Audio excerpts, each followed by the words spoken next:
Отсутствие должного медицинского наблюдения после операции на ноге и заболевания речевого аппарата – это не весь перечень проблем, с которыми обратился в общественную приемную Иса Мережков. Мужчине необходимо лечение и консультация врача. Он инвалид первой группы. И у него еще вот аппарат утилизатор на ноге несколько лет стоит, она у него отекшая нога, он нам ее показывал. Мы ему туда отправим. Ай, больницу ухая. Ханви, больницу ухай. Ханви? Инвалид первой группы, халчхах бести. Без да, амбиции. Обязательно. Ханс хайпар, чего? Лурыш хабуа, бон, лурыш хабуа, да, хабуа. Следующая заявительница Золтхан Мейриева обратилась с просьбой о помощи своим соседям. Семье Мальсаговых требуется медицинское наблюдение и установление факта инвалидности. В школе санитарка или по уборке. Сейчас она не в состоянии работать. Потом такая ситуация дома, больной. Он посмотрит, что у тебя там по болезни.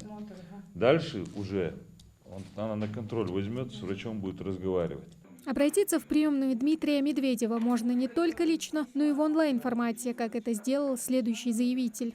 Вынуждены отвозить своих больных в соседние республики, где их принимают на небольшой срок и потом выписывают по разным причинам. Иногда открыто говорят, что нет мест даже для своих жителей. И людям приходится держать своих больных в неприспособленных для людей с таким заболеванием домашних условиях.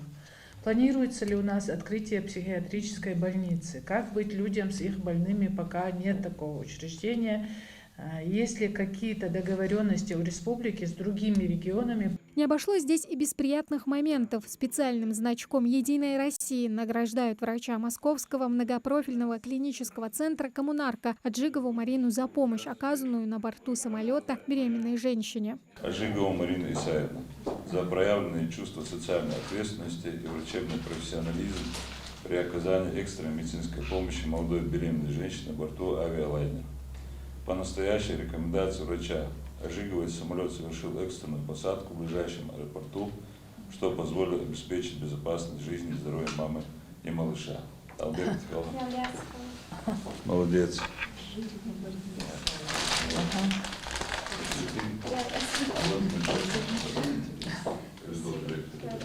Каждое обращение обещали тщательно рассмотреть и направить в региональный Минздрав. Заявителей заверили, что постараются решить их вопросы. Тамара Хшагульгова, Белял Ахильгов, Магаз 24.